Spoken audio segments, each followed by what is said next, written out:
امام محمد اور امام شافعی اور امام یوسف کا ایک قول ایک طرح کا ہی ہے، اور ابو یوسف رحمہ اللہ کا ایک قول ابو حنیفہ رحمہ اللہ کے ساتھ بھی ہے۔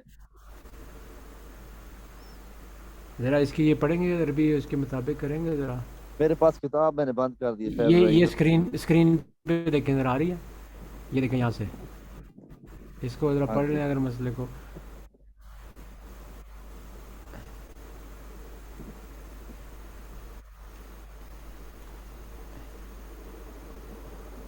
تزوجها وقامت بينة فجعل القاضي امرأته ولم يكن تزوجها۔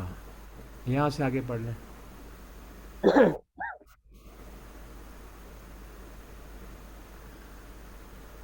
وسعى المقام معه وإن تدعوه يجامعها وهذا عند أبي حنيفة وهو۔ یہاں تک کیا بات ہوئی؟ اس کا ذرا تھوڑا لفظی ترجمہ ہو جائے۔ یہ ہے نا کہ قاضی نے جو ہے اس عورت کے لیے نزوجہ قامت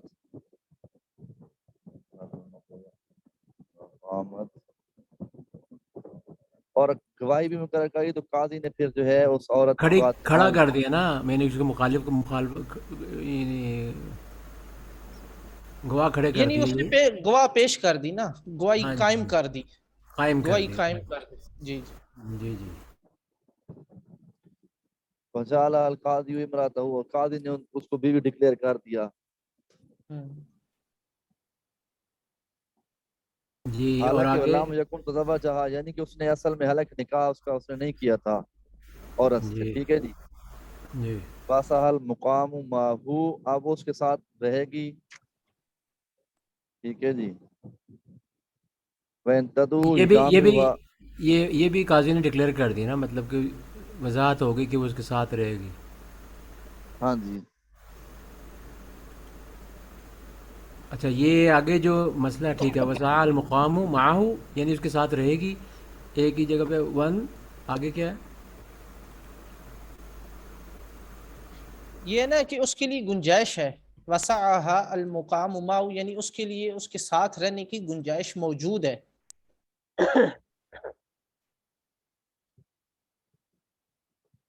جی جی، ٹھیک ہو گیا، یعنی اس کے ساتھ وہ رہنے کی اور جنابت کی یہ گنجائش دے دی انہوں نے ابی حنیفہ، عند ابی حنیفہ رحمہ اللہ، ٹھیک ہو گیا۔ وقول ابی یوسف رحمہ اللہ اولاً،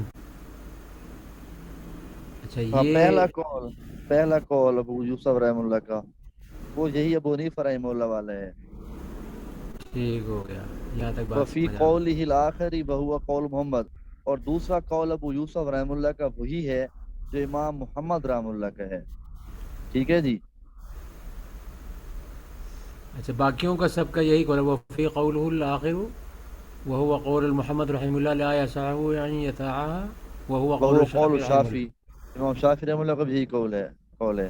ہاں، یہ ایک طرف علیحدہ ہو گئی اور ایک طرف اکٹھے تھے۔ ہاں جی، ٹھیک ہوا، لأن القاضی اختار حجت اذا الشہود کذب فسار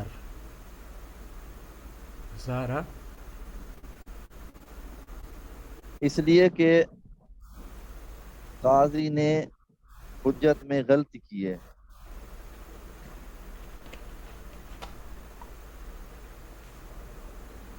جی جی جی، شہود کی وجہ، جھوٹ بولنے کی وجہ سے۔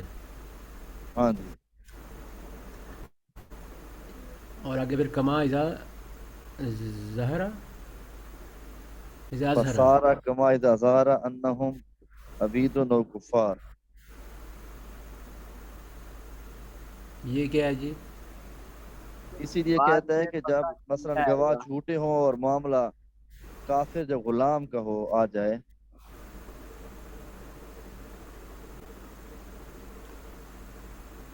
لأن الوقوف علیہ، اگر یہ معاملہ ہو جائے جھوٹے گواہوں کا اور یا پھر کافر کا اور غلام کا، نہیں، جب گواہ جھوٹے ہے نا, تو فسارا پس ہو گیا, کما اسی طرح ہو گیا, یعنی جھوٹے گواہوں والا معاملہ بھی اسی طرح ہو گیا. کس طرح ہو گیا؟ اذا ظاہرہ, جب ظاہر ہو, انہم عبید, کہ وہ گواہی دینے والا کوئی غلام ہے, او کفار یا کافر ہے. تو جو معاملہ اس وقت ہوتا ہے نا, وہی معاملہ ان جھوٹے گواہوں کے وقت ہو جائے گا. صحیح صحیح, یعنی جو وہاں پہ ہوگا فیصلہ وہی ادھر لگے گا. السلام علیکم ورحمۃ اللہ وبرکاتہ. وعلیکم السلام. وعلیکم السلام ورحمۃ اللہ وبرکاتہ.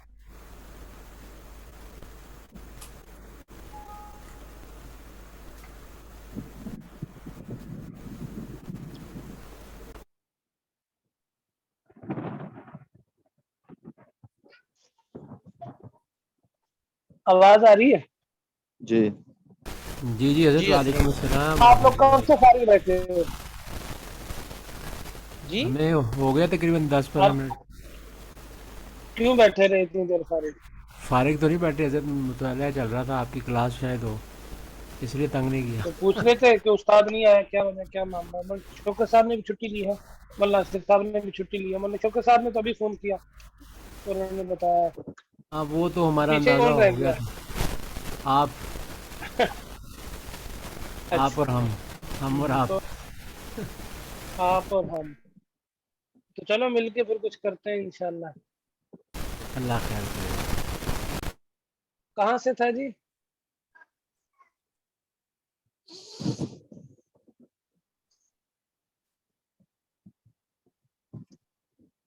وکیل سے نا.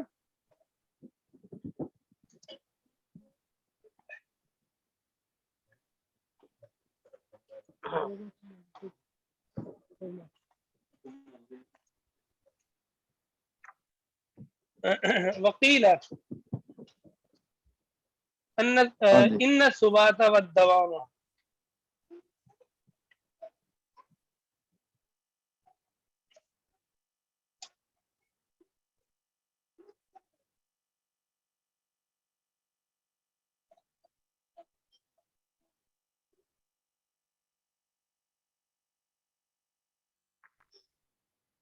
بعض ائمہ نے پیلا سے, بعض ائمہ کے نزدیک مراد جن آیات کے اندر یہ کہا گیا ہے نا کہ ایمان زیادہ ہوتا ہے, ان سے مراد کیا ہے؟ بعض ائمہ کہتے ہیں اس سے مراد ہے اس کی امثال, اس کی مثل زیادہ ہوتی ہے, امثالیں اور مثلیں زیادہ ہوتی ہیں, اور جو مثل ہے وہ وقت کی اور زمانے کی زیادتی کی وجہ سے ہوتی ہے. جیسے مثال کے طور پہ ایمان کس کا نام ہے؟ تصدیق کا نام ہے نا. ایمان کس کا نام ہے؟ تصدیق کا نام ہے. اور تصدیق ایک علم ہے. تصدیق کیا ہے؟ ایک علم ہے. اور علم کسے کہا جاتا ہے؟ علم کسے کہا جاتا ہے؟ ایک علم ایک عرض ہے. کیا ہے؟ عرض. عرض سمجھتے ہیں آپ؟ جو چیزیں عارضی انسان کو لاحق ہوتی ہیں. بخار ہو گیا آپ کو, یہ ایک عرض ہے یا نہیں ہے؟ جی.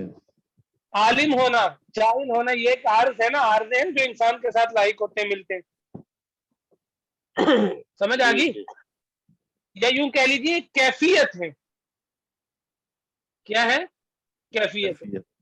کیفیت بھی عارض ہوتی ہے انسان کی, کبھی کیسی کیفیت ہے, کبھی کیسی کیفیت ہے. تو یہ ساری عوارض ہیں, یہ سارے عوارض ہیں. تو اب دیکھیے گا ذرا, یہ انہوں نے منطقی اعتبار سے تھوڑی سی بات کی ہے, اس لیے دیکھیے گا. ایمان تصدیق کا نام ہے, تصدیق علم ہے, اور علم ایک کیفیت کا نام ہے, اور کیفیت عارض ہوتی ہے. تو ان تمام واسطوں کو درمیان میں سے مائنس کر دیا تو نتیجہ یہ نکلا کہ ایمان ایک عارض ہے. بھائی ایسے ہی ہے, تمام واسطوں کے درمیان میں سے نکال دیا تو کیا پتہ چلا؟ ایمان ایک عارض ہے.